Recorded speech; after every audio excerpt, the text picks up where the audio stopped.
I have no idea where to start. I have a lot of feelings about Deltarune. It dropped on me like a bomb right after Undertale loosened its grip on my psyche, and then smashed it against a wall in 5 layers of metaphor. Oh, okay, listen. The point is, I've been writing this video for over a literal year, and in that time, the chaotic mess in my head of feelings and ideas has just refused to settle. I want to say something, write something, but like I said before, I have no idea where to start. You know what? Sure. Let's just steal this. This is a box. And this is the sick-ass dog that dunks on it!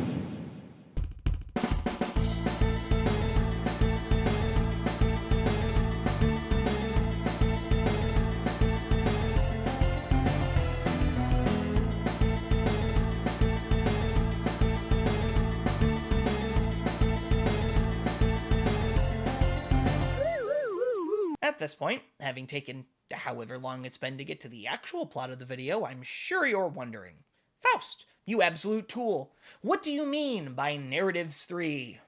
And that's fair. I intentionally made it sound incredibly overimportant and pretentious. And, understandably, both the main narrative with the Dark Worlds and the whole player versus Chris thing really do draw a lot of attention to themselves. And that's not to mention all the secondary plots being introduced.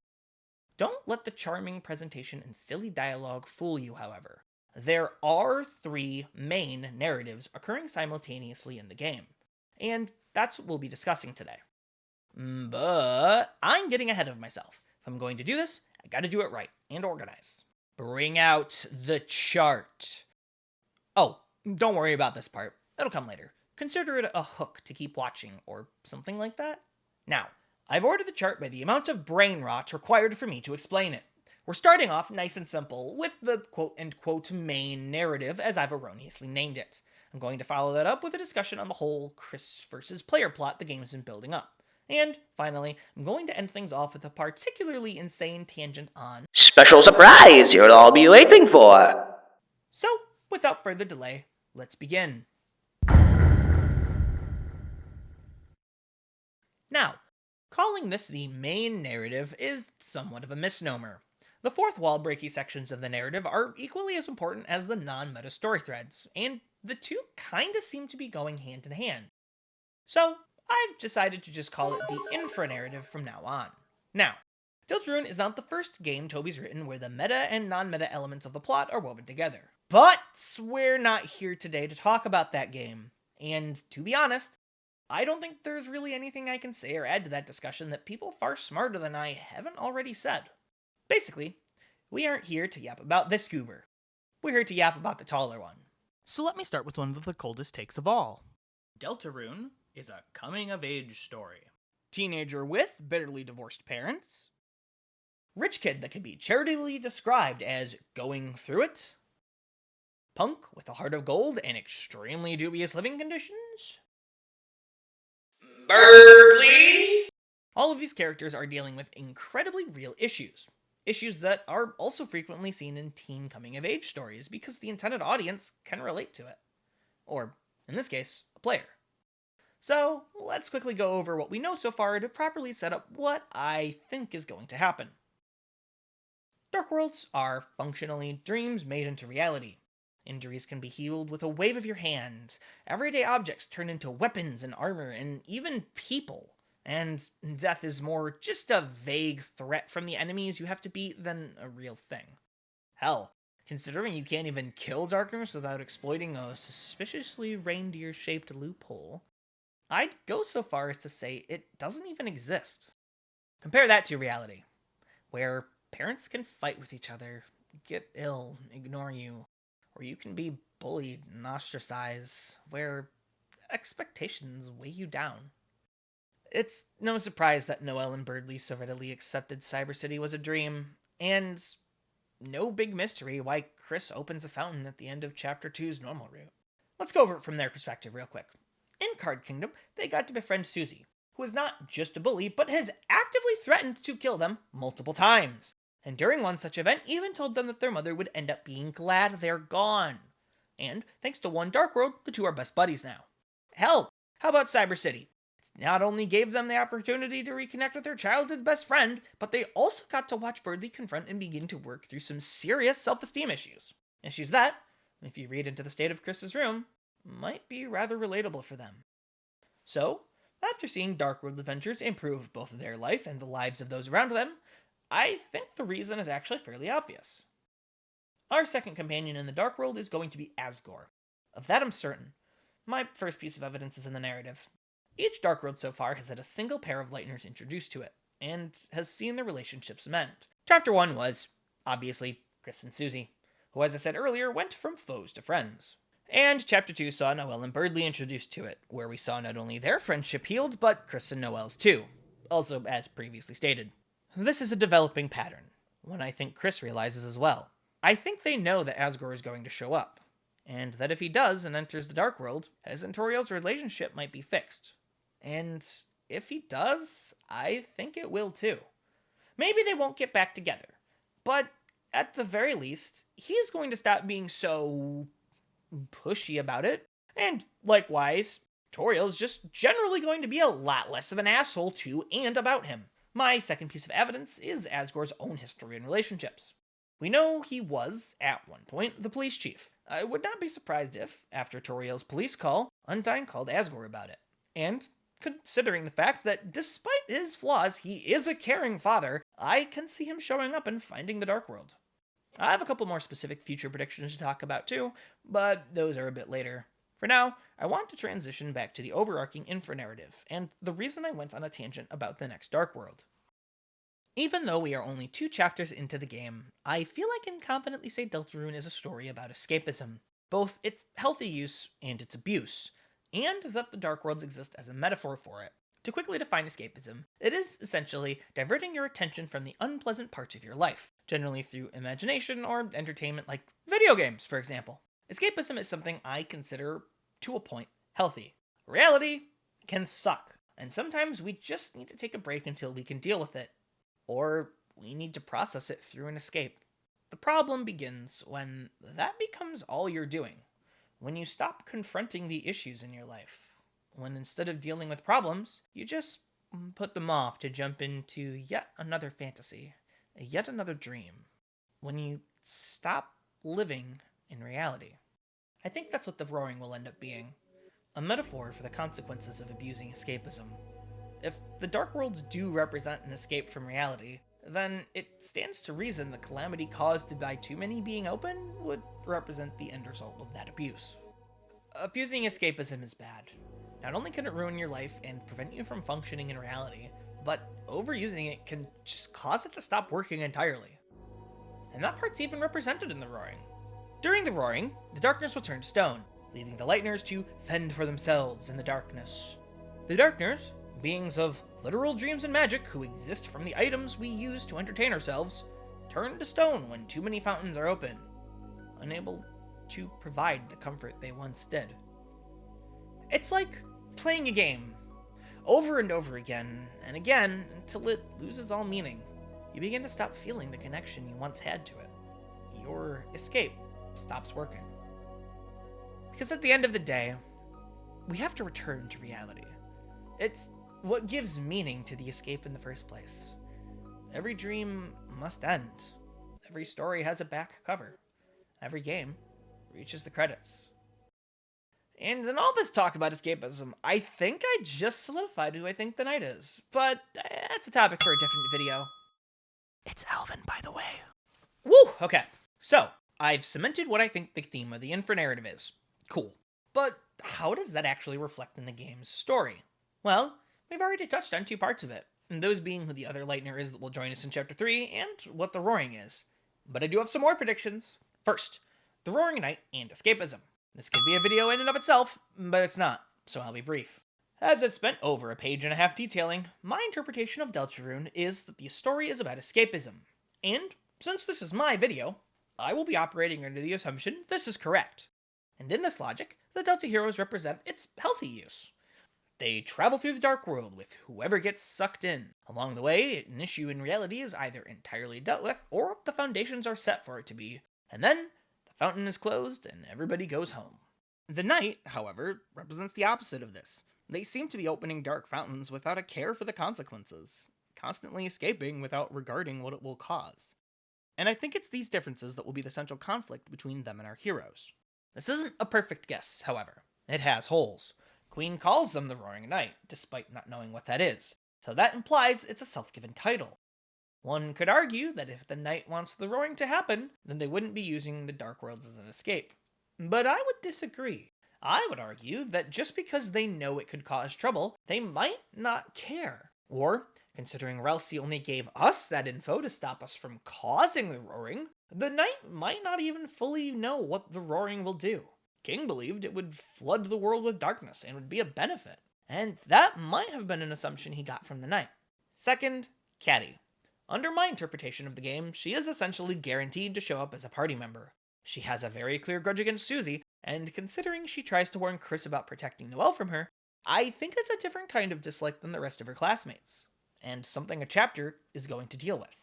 Other than that, to be honest, I can't even begin to predict what it will look like. And lastly, Ralsei. Now, this is yet another topic that could be its own video. To be honest, in the process of writing this one, I think I've begun to give myself a whole year's worth of Deltarune content to churn out. Ralsei. To put it bluntly, I do not trust his shady ass. I don't think he's secretly the bad guy. That'd be lame and boring, and Undertale did it with Flowey already. But I do think he will cause an issue. I've already said how I think the Delta heroes represent the healthy form of escapism, but that's not entirely true. I think Chris and Susie do, and their acts in the story will reflect it. But Ralsei is different. His dialogue with Chris and the end of the Spamton secret boss had me weirded out from the moment I read it. It just feels so dismissive of Chris's emotions here. Clearly something about the encounters freaked them out, but Ralsei decides to respond by saying nothing had any meaning and to ignore it? I do think he has a reason for this. To keep this part brief, I'm not going to justify or provide evidence for it, but I think Ralsei represents Chris's childhood devil horns. And the reason this causes him to act so dismissive of Chris's emotions is because Chris's horns were an escape from the reality that they are human, not a monster. Therefore, the advice he gives them when he sees the Spamton fight has freaked them out is ignore it. It doesn't have any meaning if you just ignore the meaning. If you believe it's all gibberish, then it is. Just like how if you believe hard enough these red horns make you a monster, they do. And with that, we're done with part 1. But before we move on to the next topic, I want to briefly touch on some character arcs relative to the information we have. First up, Susie.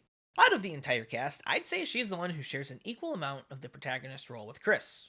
Hell, if not for them being the vessel by which we play the game, I'd honestly just call Susie the actual protagonist. And out of all the Lightworld characters, she's probably the one whose backstory we know the least about. We know for sure she transferred in from somewhere else thanks to the Noelle blog post about her from the Spamton sweepstakes. We know at some point after arriving she began to severely bully Chris, and then a mix of her actions and awkward reactions, like the story Monster Kid told about her kicking a ball into Undyne's car, have given the school a very negative perception of her. And that's all, folks! No, but, that's all we know. The sum total of our Susie backstory knowledge ends there. But we can infer a few things more. Based on the contents of the fridge in her Castletown room, her reaction to the moss, and her chalk eating habit, it's a fairly safe assumption that she doesn't have stable access to food. To go back to MK's story about her, the way she acts here is notable. MK is obviously biased against her thanks to her reputation, but we know the real Susie. And thanks to that, we can see this story for what it is. Susie is incredibly socially awkward. Concerningly so. To look at the story from a different perspective, Susie was likely watching the group play while trying to figure out a way to ask them to let her join. Then, when the ball flew over to her and she hadn't figured it out yet, she froze, panicked, and kicked it full force back. I think this reflects she hasn't ever really had a chance to connect with her peers. Something in her life has prevented it. Whether that be her general life circumstances, demeanor, or appearance, I really don't know. And honestly, I think my escapism interpretation of Deltarune and Dark Worlds actually helps support this idea. Think back to Chapter 1. What did Card Kingdom provide Susie? The answer? Friendship.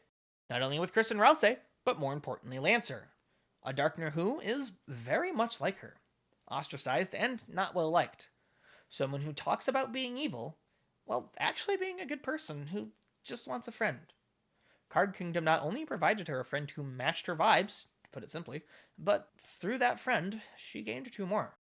So far, what we can infer of Susie's life is incredibly depressing, but it gets worse from there. I think that Susie either has no parents, or the ones she does have are abusive or neglectful in some way, shape, or form. It would explain the seeming lack of stable food, and her struggle to connect with her peers, but it's more than just that. Susie seems to have some fairly fatalistic leanings in Chapter 1. Hell, she outright tells Chris, and us, our choices don't matter. And during the events of that chapter, she seemed dead set that she was some evil monster, lowercase. And while the latter might be fueled by the treatment of her peers, I don't think it's the source, and that definitely wouldn't cause the former. It would also explain how she acts when she visits the Dreamer House in Chapter 2.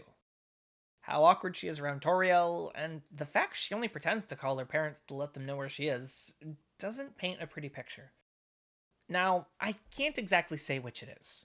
All of the above could be caused by just not having any parents or guardians, it could be caused by having abusive ones, or it could be caused by them neglecting her in some way, intentionally or not. And I specify this because despite how it looks and will look, I am theory crafting, not fanfic writing. While her life situation isn't good, I don't want to cast Susie's parents, if she has them, as malicious and awful people when it could also be that circumstances like poverty are causing them to unknowingly neglect her. It still isn't a good thing, but it's a world of difference from actively and knowingly doing it. Or even doing it because of lack of giving a shit. So why does this matter? Why did I go on for over a page about a character whose backstory is a pile of shrugs and inferences? Well, 1, her character arc obviously isn't done, and I am interested to see where it takes her.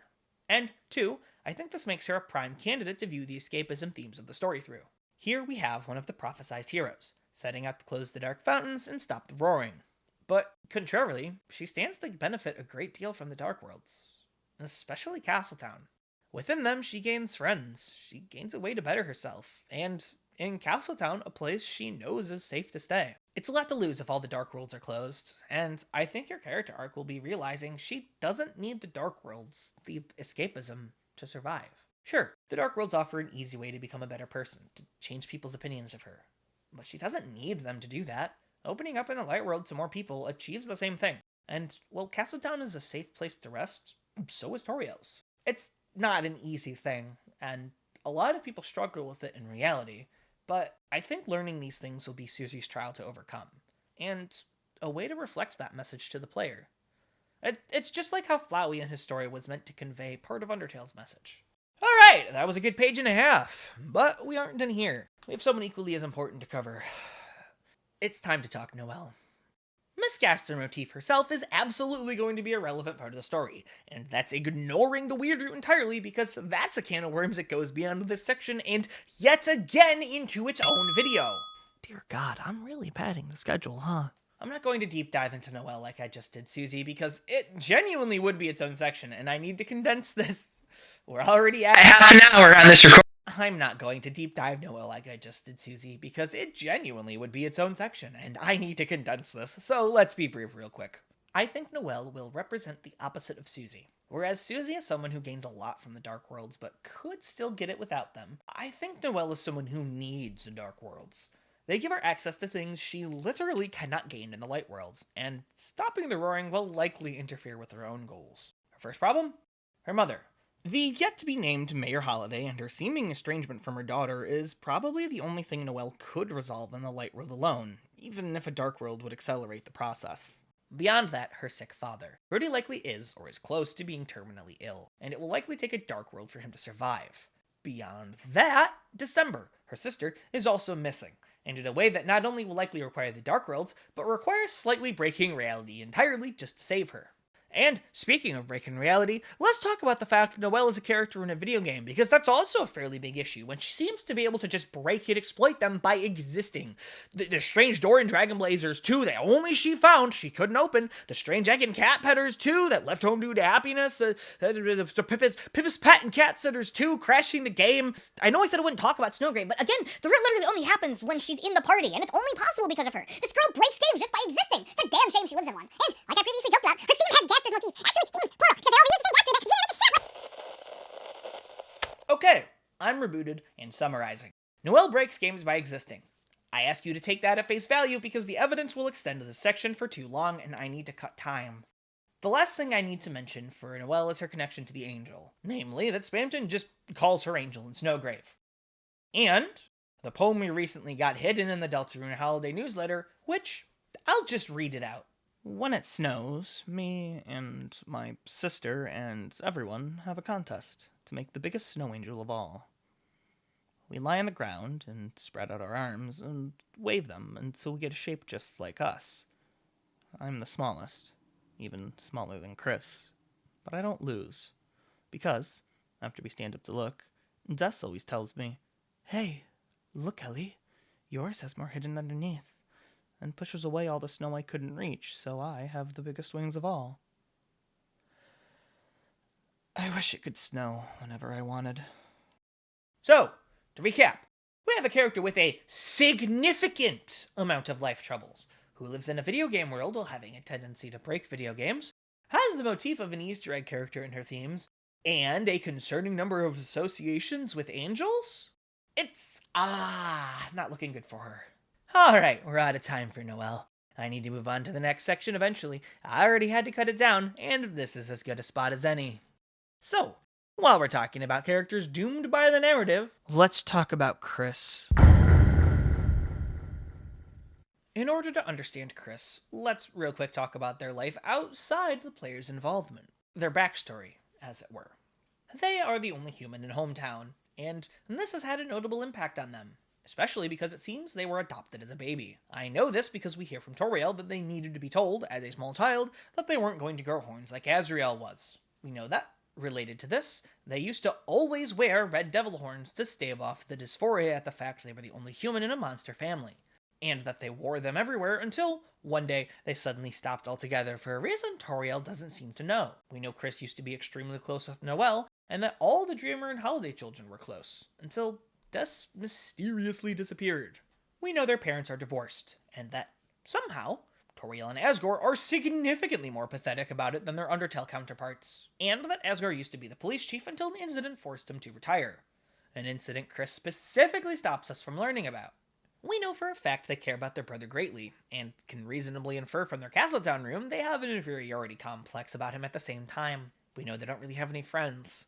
Most of their class are nice to their face, but we can see from the Chapter 2 bunker cutscene their class is also more than willing to shit-talk them behind their back. And speaking of the bunker, we know they've been inside, and that it terrifies them. Now, using this corkboard spread of bullet points, you might be able to draft up a fuller backstory for the pie-eating player character we've all been saddled with. But this is something I will be doing in another video after this one is done. And unlike the previous times I've said that in this video, that I have at this point lost count of, I'm actually making this one, because I don't think enough people are actually using their heads when it comes to this character. The only reason I went through the above points was because I wanted to highlight that Chris has a lot going on.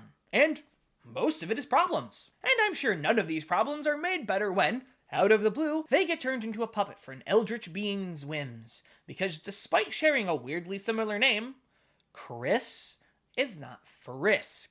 This is not a small child dropped into a world unknown to them. They are not a stranger in a strange land. Chris is a teenager, one with history. They have a family, no matter how fractured it may be. They have, if not friends, at the very least people they are cordial with. They have a personality, goals, and they're going to make sure you understand that. As of Chapter 2, there is an easy-to-see tension between us and Chris. Even if they aren't quite self-aware enough to realize they're in a video game, they obviously know something is controlling them. And judging from their reaction to the Spamton Neophyte in the normal route, they aren't a big fan of it. They have no idea who we are, what our motives are for possessing them, and what our goals may be. They have no idea if we might hurt their family, or the few friends they have. And considering the weird route is a thing, I think this is actually a little warranted on their end. But I don't think this is where the story is going to stay. Again, 2 chapters. Of at least 7. We have 5 chapters at the bare minimum to prove them right or wrong, and I'm specifically saying at the bare minimum because reasons. But considering how nuanced Undertale was, I would be incredibly surprised if the game maintained this idea that we are the villain just for playing it. On the other hand, I do not think Chris is a villain or the knight. I think they are an emotionally traumatized, morally light gray teenager who is very clearly disturbed by their current situation and lashing out. Again, while they aren't necessarily self-aware, I think they have figured out there's ways for them to rebel against us, act on their own, and even interpret commands in a way that benefits them. We've seen it happen too. Both in large instances, like the times they ripped the Red Soul out to commit various off-screen acts, and in smaller cases, like hiding information from us and saying what we tell them to in the tone they want. And at this point in my handwritten first draft, I devolved into wild Chris speculation over the fact they, amongst other characters, seem to be able to control basic game elements up to and including cutscenes. This would have gone on into ranting over Deltarune needing you to see it as a game and not suspend your disbelief. But for the sake of your time, of your sanity, and keeping this video relevant to the actual fucking topic, I made the decision to cut it out entirely. Again, I'm making a Chris video right after this. I will be going more into depth on this topic there, because it's actually really interesting. To quickly sum it up, though, as it is unfortunately still kind of relevant, Chris is an interesting protagonist from a writing standpoint. They fit a lot of the conventions for a traditional silent protagonist, but also break a few and are far more active than is typical. I think both Chris and us are going to go through a character arc. On Chris's end, in the normal route at least, I think they're going to learn to trust us. Come to an understanding that, despite our actions, sometimes we do generally have the best of intentions for the outcome. And even that we didn't actually intend for this to happen. We didn't intend to turn them into a puppet on strings. And that's because we need each other. There's a symbiosis to the player-protagonist roles that you can't get around. Chris needs us. They need us to move them around for the most part. They need our soul in order to close the fountains and deal with enemies, and are likely going to need our expertise and outside perspective for whatever their end goals are. It is likely related to Des, the bunker, or both, but I can't say for certain just yet. Alternatively, we also need Chris. As seen by the fact they can just rip the Red Soul out, they hold a surprising amount of power in this relationship. And if we don't play nice and end up screwing things up too much, they can just flip the table and end it all. And since we are a disembodied extra-dimensional being, we kind of need them as a vessel to, play the damn game. Getting an ending we can be happy with will likely require both of us working together. Chris will need to trust us, like I said before, but we'll also need to trust them. We'll need to reconcile the fact that they have a goal too, and it might require acting out of our control to achieve it. That means we'll kind of need to go through our own little character arc in a way. To put it simply, when Chris does things we can't see or control, we need to learn to not immediately assume it is nefarious. We need to not assume they are the goddamn villain just because they do some slightly strange things. However, to flip it around, there's another outcome. It might not be a happy ending. In fact, it will probably be the most depressing, but both our goals could be achieved through a full weird route. If Chris is trying to manipulate this situation to save Des, the weird route could still achieve this. And if we just want to see an ending, no matter the tone it takes, a weird route fulfills this too. It would likely cause the player-character relationship to collapse entirely, but that might be the point of it. After all, the game has told us we can gain a kind of power from breaking bonds. Okay. If I've timed this right, we should be halfway through. If not, we're at least at the space between reasonable textual discussion and absolute brain rot. So, we're just going to take a small break. If you want to continue, I've marked this as its own chapter so you can just skip to the next. If you want to take this time to, get some water or just breathe, feel free. This section won't have any necessary visuals, so feel free to keep listening while you get up from whatever device you're watching on. In the meantime, here's the empty void of space, here's me going full Padoru, and here's some vaguely sci-fi music while I ramble on a tangent. And I do apologize for my voice sounding worse as this recording goes on. Oh god. Okay. So, this video took a while. And if you look at the timestamp on my former tweets, a long while. It's been over a year, at least. I'll go into the psychology behind both this extended development time and my hiatus in the post-credits, but the basics of it are, I really wanted to be proud of this video, and even if it doesn't land, I wanted to make something where I was at least happy with the effort I put in. Hell, I think I switched the topic at least 4 or 5 times, and got at least partway through a script or two until I finally settled here. And I'm happy with it. Granted, it took a couple of drafts to really flesh out, but at the end of the day, I made what I think is a fun video. Hell, my minor was in creative writing, so being able to approach the game from a writing perspective and put it in a silly YouTube video really makes me feel— Whoops! That's the yap alarm. Break's over. Time to tangent. Hi, this was originally a weird, not really relevant tangent about the important person shirt because I think the description is kind of funny and how it does line up with what I've been saying. And then I procrastinated so long that the Spamton Sweepstakes website updated. So we're talking about that. The first is this blog post here. This is mainly what I want to focus on because it leads me into 2 different things. The first, Caddy. I mentioned previously Caddy was likely to appear due to the way that she's been framed so far. She seems to have an issue with Susie, which would be something to take care of in a chapter. And then Toby Fox teased her for chapters 3 and 4, so basically she's confirmed for chapter 4, because chapter 3's slot is either Asgore, which is most probable, or Undyne, which is the other one. Next, the minigame. In this same blog post, Noelle mentions a Cat Petters minigame that only she, and potentially Chris, have found. You can then play it and friend shows up. Yeah, there's a lot of meanings you can take from this, but the one I'm taking from it is Noelle's going to show up in the chapter 3 weird route. Now, here's how I think it's going to shake out. If that save file slot has a chapter 2 weird route in it, you will have an option in chapter 3 to call Noelle and then do a new weird route. And that option will only appear in a save slot that also has a chapter 2 weird route in it. If that save slot is the normal route, you won't even have the option. The reason I think this is because the whole theme of the weird route is breaking the narrative. And what better way to break the narrative than calling in a character who literally shouldn't even be in this chapter? But that's just my theory, and I'm out of time, so back to the normal stuff. Now, before we leave, I want to talk the future again. What will the story between the player and Chris look like? I think the story between the player and Chris will require mutual trust. We're stuck together, so we might as well work together. And I think a story chapter will reflect this. Maybe even chapter 3. If this is the angle the story is going for, I think it'd be neat for Puzzle to act as a kind of trust exercise between Chris and the player, and like the actions you take in it determine things in the background going forward. It could be Chris and you get separated in some sort of maze, where the choices you make will be based on how much you trust the other, and whether we choose to betray Chris's trust or not will determine if they do, whether immediately or in the future. This would lead to an ending where us and Chris are finally acting as one when we eventually confront the Angel's Heaven, and it will be the deciding factor on getting one of the happier endings to this story. To get a bit more crazy, I think we will have to fight the vessel at some point. It was abandoned by whoever interrupted the Garnermaker sequence, and I think it'd be a cool story beat under this interpretation of Chris and the player's relationship if we realize the current state of things is actually the ideal. That an empty vessel only here for us to use won't let us work effectively to stop the fountains compared to a vessel that has a history with the town, and that once we reject it, the vessel will fight us, and Chris, to get the soul back. But hey, that's just me throwing a magnet dart at the wall and hoping it'll stick. There's no textual evidence for it, but I think it'd still be a neat way to cap off that narrative. And that's it? I don't really have anything more to expand on. So, we've finally reached the end of the second narrative. Having reached this point, I think it's time to be upfront with you all. Almost nothing I've said here has been entirely original. The bit about Noelle's theme? That's from an Andrew Cunningham video. I didn't catch that on my own. The whole Chris and the player working together leads to the best ending thing?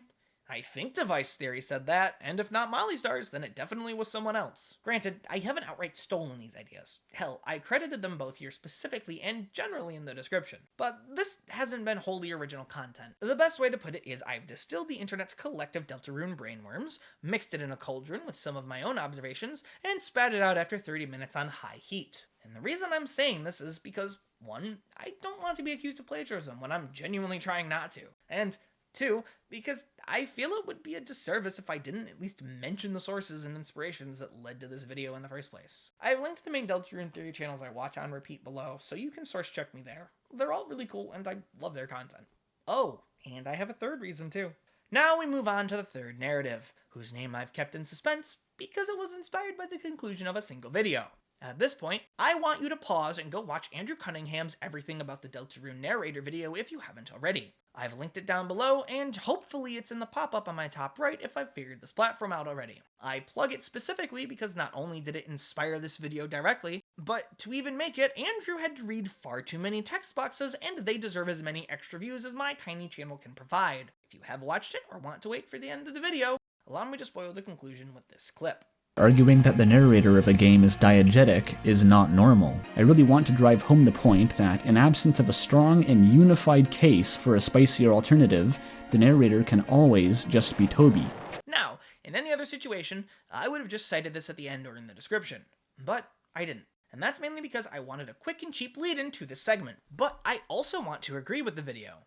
Arguing a narrator is diegetic when the text notably lacks any evidence of this is unnatural. And it's perfectly fine to say it's just narration. So let's argue a diegetic narrator. Why should the narrator being Toby Fox disqualify a diegetic narrator?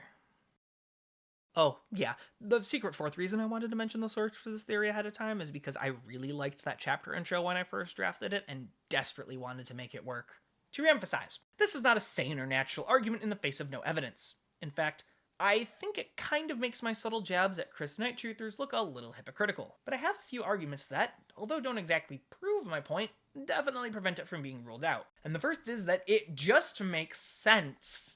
Please, before you write a comment telling me that's a fallacy, just give me a listen, I beg you. I'm going somewhere with this. Now, I didn't focus on it because it wasn't the point of this video, but let's real quick look at the sheer amount of things being brought into the diegesis. Saving and loading, return from Undertale. I know it doesn't seem like it at first, but to remind you, Chapter 1 has a unique save slot menu narrated by Gaster.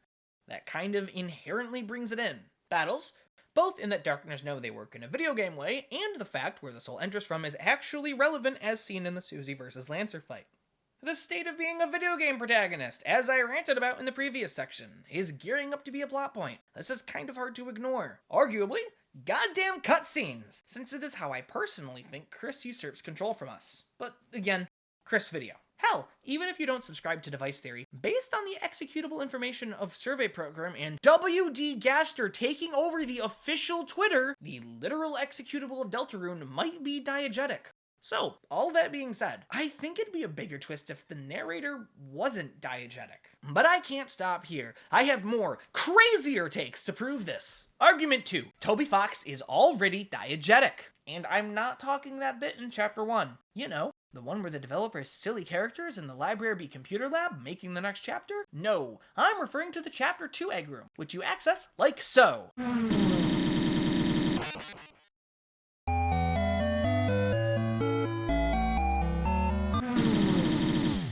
And even if this is a gag, I would like to remind you Toby Fox stuck an entire secret lab with esoteric Sans backstory behind one of his pranks. Argument 3, the final one.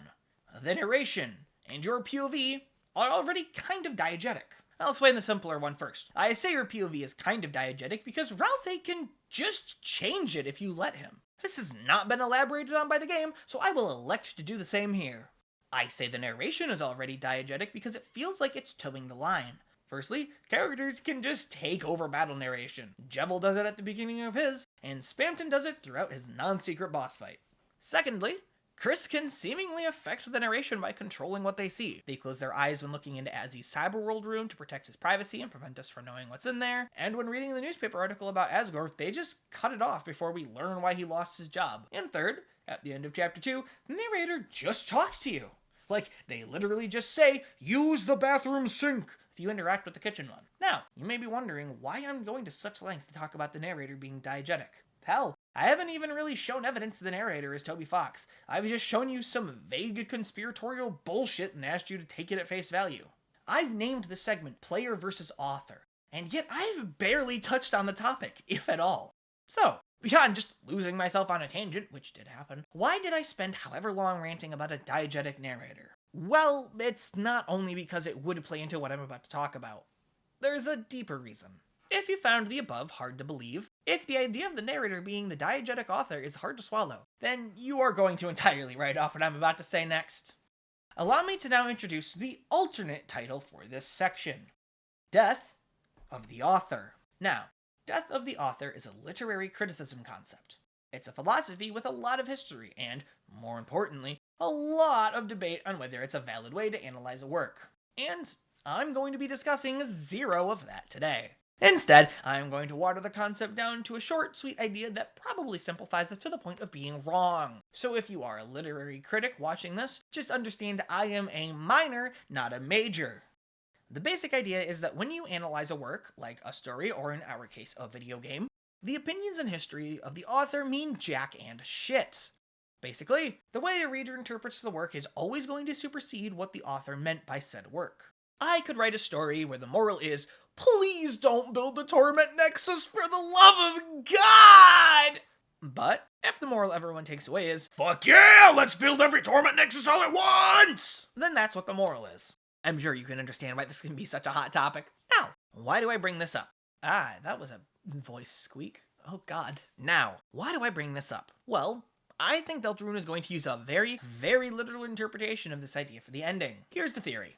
To get the happiest ending possible for Deltarune, we are going to have to fight the narrative, and by extension, the author, and kill it. And the results of this and the subsequent ending are going to largely be up to personal interpretation. This seems like a really weird conclusion to reach, and I understand. But after all the theories I've watched and read, after all the times I've replayed this game, after all the orb pondering I have done on this story and everything Toby Fox has said about it, this is the conclusion I've reached. If you want a puddle-deep explanation, here it is. The reason I'm so sure this is what the game will go for is because of an interview Toby Fox did for the Switch release of Chapter 1. In it, he says he has to make the ending of the game he saw in his fever dream, and I quote, "I don't even know if it's particularly good, but I have to do it. This isn't what gave me the theory, but it's what makes me certain I'm right." Okay, I'm going to be real for a second. Too real! Okay, look, this would be an insanely controversial ending. I understand that. You might even think it's stupid and hate it. The true ending to one of, if not the, most hyped indie RPG probably ever being Imagine It Yourself would probably piss off a lot of people. But let's look back at the Deltarune FAQ from Chapter 1. Even back then, we were told there is something more important than reaching the ending. And even if I don't think the one ending part of that FAQ is accurate, I think at least that is still relevant. And honestly, if the journey is satisfying enough, I'm fine arriving at my own answer for the ending. Hell, if there's a writer I would trust with this kind of story, Undertale makes me think it's Toby Fox. Okay, I had to deviate from my initial draft there. I just felt like I had to explain why I'm so certain I'm right, or at least close to it. But to get back on track, let's talk about my evidence. Because I have two really broad things that split off into a lot of smaller things. Point number one, this game wants you to acknowledge it's a game. I actually talked about this a bit while I was talking about Chris. In fact, you could almost say that whole spiel was a setup for this. But Deltarune really does break the fourth wall a lot. Like, a lot. Both within the playable game itself and outside it. It just feels to me that the game doesn't want you to suspend your disbelief. I could probably dig up more examples, but I feel like the clips I just played illustrate the point well enough. And, again, the funny Easter egg character breaks into the official Twitter to announce chapters, in a way that makes it seem like he's making them. And if the game is going to dig that deep into the meta aspects, you can't really get more meta than having the player go, "To hell with your narrative! I will decide the ending of this story!" Letting the player take the freedom to conclude the story from the developer. Because, you know, that's kind of the paradox of any sort of choose-your-own-adventure story. Whether you're talking about old physical Goosebumps books or a modern open-world game, they all have the same little contradiction you're just supposed to ignore. That no matter how many choices you have, no matter how much freedom the game gives you, you are never really free. At the end of the day, your choices are predetermined by the writers or developers or whatever. They wrote the dialogue, the narration, they program the ability to choose the options they give you and design it to feel like you're free, like you have a choice. But your freedom is a lie, and the only real choices you have are to play along or not play at all. And I am including Undertale in this as well. Yes, even for a game praised for the freedom of choice it gives you. The game that got to where it is because you can end every single encounter with peace. And even in the few where you have to fight, and those are so few I can count them on one hand and have leftover fingers, you still have the choice of mercy afterwards. That game is not immune to this paradox. And isn't that an interesting word to use? Freedom. Freedom is a concept Deltarune seems very fixated on, to the point I'd call the writers hacks if the story didn't involve it in some way. And this is exponentially so for the lack of it. Hell, we touched on that earlier too when talking about the second narrative. Hell, Chapter 1 is so linear, it's almost like Toby Fox wanted to break your expectations and get you thinking about the game differently from Undertale. And it was a complete 180 from his first game. Multiple times throughout survey program, you were presented a choice, and it would either be entirely ignored, or you wouldn't even get to make it before a character interrupted and said, no, don't even make it, because it doesn't actually matter. Hell, to get you out of your Undertale mindset, it didn't even give you a no mercy option. Darkners would just flee before they died, so you wouldn't even get any EXP from it. And the literal only change it made was a single cutscene at the end of the Dark World, and locking you out of the ability to talk to the NPCs at the end. Hell, to skip ahead a bit, in Chapter 2, whether you choose violence or pacifism in Chapter 1 was made moot by Lancer pardoning you anyways. Christ, even Prince Totally Not Suspicious Ralsei tells you, I think your choices matter, and they probably won't actually change much in the same breath. And the Chapter 2 demo did not change much. The only real choice you're presented with in Chapter 2 is how many Darknoods you recruit, because some do require you to intentionally pick fights or go out of your way. But even then, that's only surface deep, because unless Newbert is the key to everything, the chapter ends functionally the same, no matter how many Darknoods you recruit.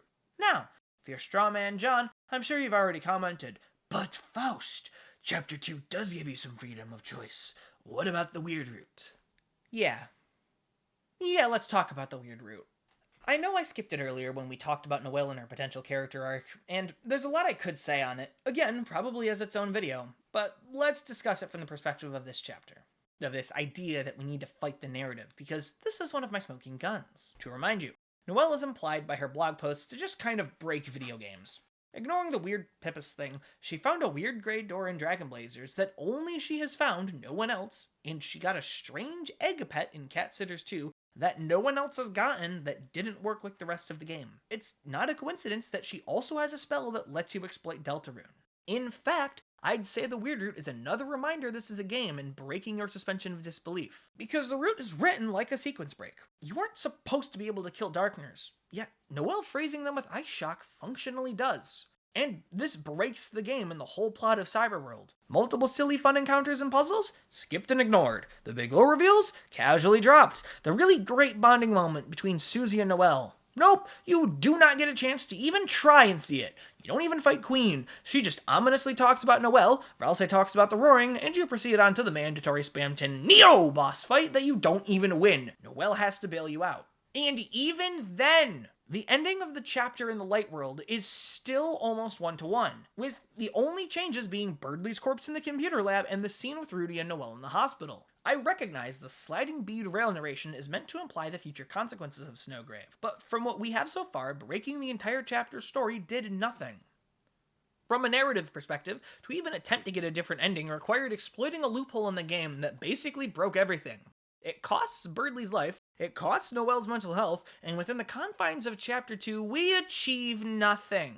We killed a fuck ton of Darkners, most likely killed a character who was supposed to return later, and made a character with a lot of concerning foreshadowed connections stronger, whatever that means.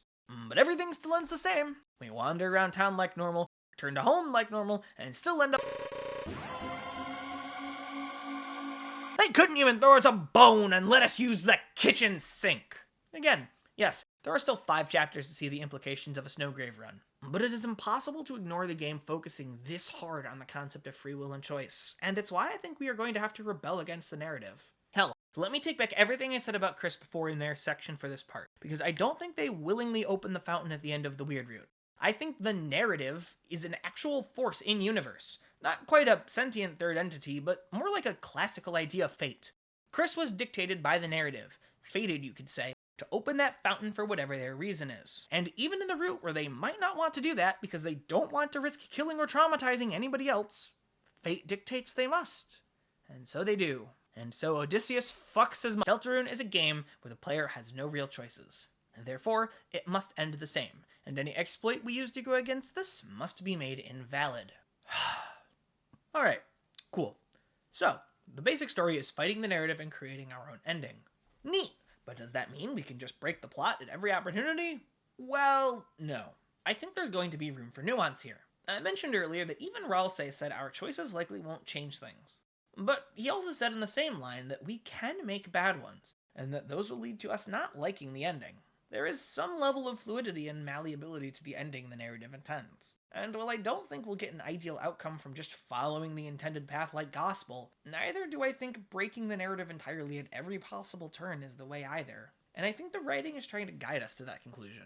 I present the Twisted Sword, an item we can't craft because we currently don't have access to a pure crystal. But its other requirement is the Thorn Ring, an item you only get in a weird route. And we don't get a chance to retrieve it after the Birdly fight. And to be honest, I doubt we'll get to take it off her in the future. So as of right now, the only way to actually get it is to go through a weird route until you get the ring, and then abort it.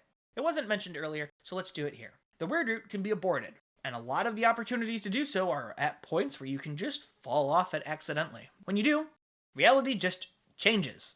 You still lose out in the recruits, obviously. A violence of any kind would lock you out of them, but the frozen darkeners on the map disappear, and nothing in the narrative acknowledges that up to that point you'd just spent your time turning Cyber City into a popsicle.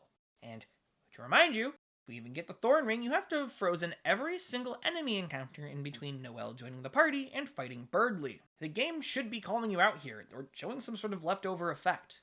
Hell, to talk about Toby's previous game, which I don't really want to do, in Undertale, when you kill Toriel and reset, Flowey calls you out on it. He goes, "Look at you, killing somebody, and then undoing it. Oh, how moral you must be." But I still remember, don't think you can escape your consequences. But it doesn't do that here. The game acts like nothing happened. Suspiciously so.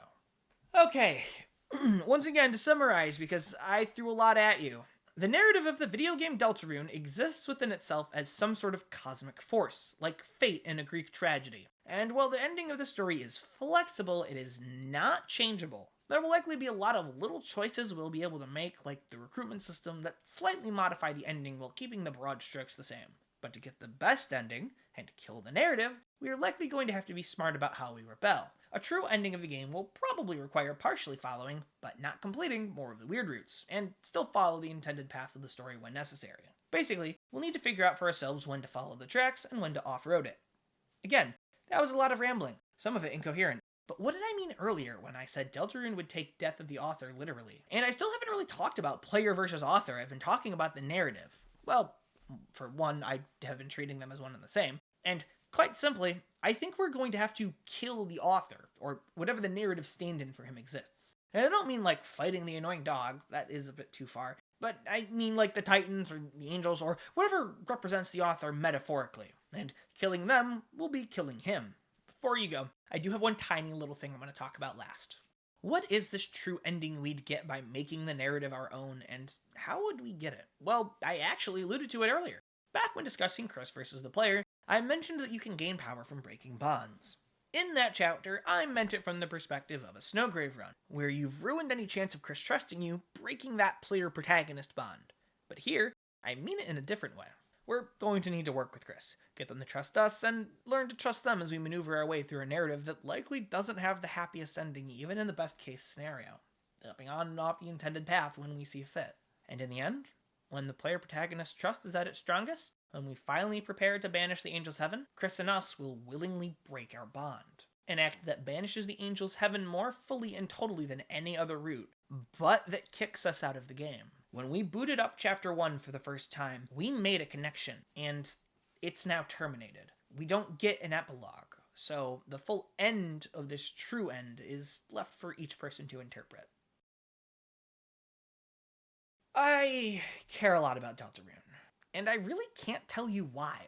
I love a lot of different things, and I sometimes feel like I have too many hobbies to keep up with all of them. I love watching anime that appeals to my tastes. I like Kamen Rider. I love Fate, and loved Fate so much at one point that I even forced myself through its worst spin-offs just to get a little bit more enjoyment out of it. I like writing, obviously from this 22-page script. I like trading card games, and I'm getting back into Beyblade again. And I play way too many video games to list in this sudden, spontaneous about me section. But Deltarune's different from them. It is the only game, the only thing I will listen to actual 12-hour video essays on.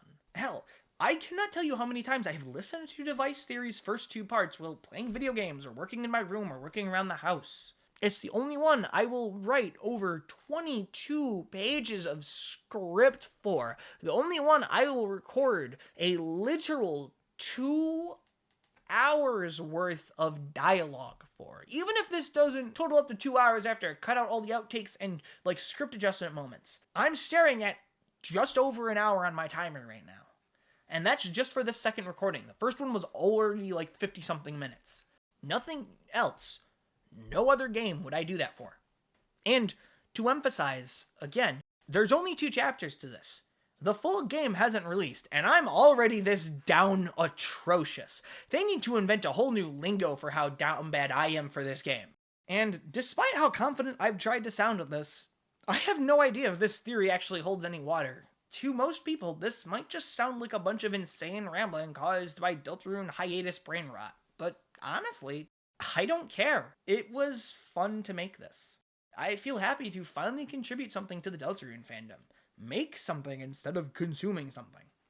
Maybe I'm onto something and this video explodes. Maybe I'm not and it flops. Maybe this inspires other people to approach the game differently. Or maybe it gets 20 views and 5 comments mocking it. Regardless, I'll still be here, churning away content, eagerly awaiting the full release, and still feeling so satisfied I at least released this. It's just kind of where my script ends, so Happy New Year's, I guess? Even though it's a little late for that? God, I'm so old! How the hell do the new kids even end YouTube videos? Are we still saying like, comment, subscribe? Hi there, post-credits Faust here. This took a lot longer than I expected, and when I say a lot longer, I mean a lot longer. Retail got me kinda burned out on life, and that didn't really help me get this written any quicker. Regardless, I'm managing mostly better now, so we're back. I don't know when the next video will come out, or what it'll be, but we'll figure that out when we get there. Streaming probably isn't going to return for a long while. I thought I kind of was about to start getting into the groove, but then I fell right back out of it, so I think I'm just going to wait until the end of summer when I finally move to get streaming again. As always, updates will be on the Blue Sky when I remember to post there. If you want to see a gorilla stream, you can follow my Twitch down below. Standard YouTuber outro stuff. Faust out. Peace and love.